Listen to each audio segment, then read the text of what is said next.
Hello YouTube, I just wanted to show you guys my homemade incubator I made, just in case you wanted any ideas in making your own homemade incubator.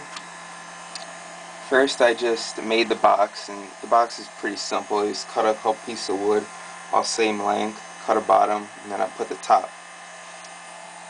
Put a light switch here. It's actually a night light, so you just look in whenever I want. Let's take a look inside. Here I have, instead of a light bulb like most people use, I have a hair dryer. And the hair dryer is going to work a lot better at distributing the heat. I'm sure most people have hair dryers laying around their house that they could probably use for this, so it shouldn't be too hard getting one. For the lid here, I just got a smaller piece of wood, put it on, and it fits in there well. Inside I got 5 eggs. And I got water dishes. What the water dishes do is keep the humidity up. For a wood incubator, you're going to want to have several water dishes because humidity is not so easy to keep up in a wood incubator. And as you can see, the temperature stays pretty constant at around 100 degrees, 70% humidity.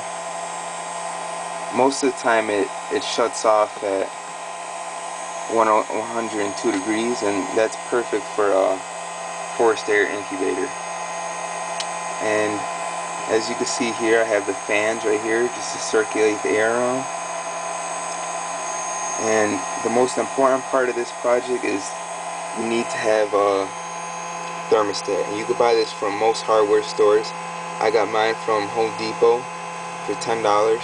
What I did was I hooked that up to this hair dryer, so it turns off at 102 degrees and turns back on at 94 degrees.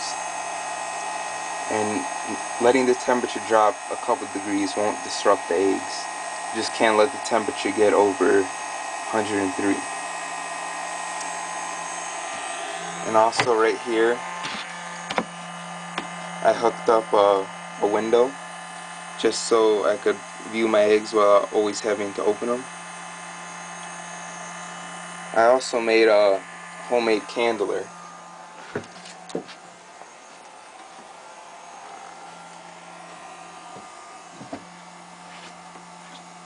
As you can see, the candle is just a bottle that I cut a hole in the top, and I spray painted it black just to keep some of the light in.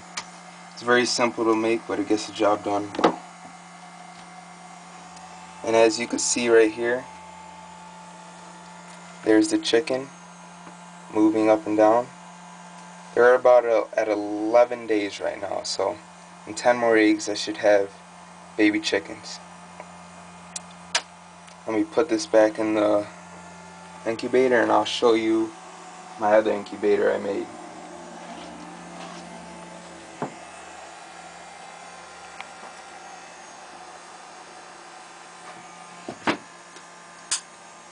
This is the previous incubator I made, and it's a nice incubator, but I prefer the wood incubator. What I did for this incubator was I cut a hole down in the bottom and I put a water dish. The water dish just helped the humidity, and I put a piece of wood right here just to keep it up a little bit. And right here was probably the neatest thing I put in was the automatic egg turner.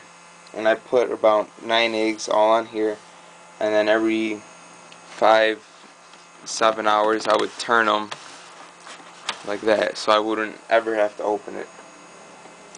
Right here I have a sponge with some water just to keep the humidity high. But the thing I didn't like about this incubator was that it was too long, so the eggs over on the sides wouldn't get the proper temperature, and the eggs in the middle will get too much heat. So I scrapped this idea and I went to the wood incubator, and that worked a lot better than this. So I would suggest making an incubator that it's the same dimensions on each side, so you don't have eggs that don't get enough heat and you don't have eggs that get too much heat. And also the light bulb didn't work too well for me, so I replaced that with the hair dryer.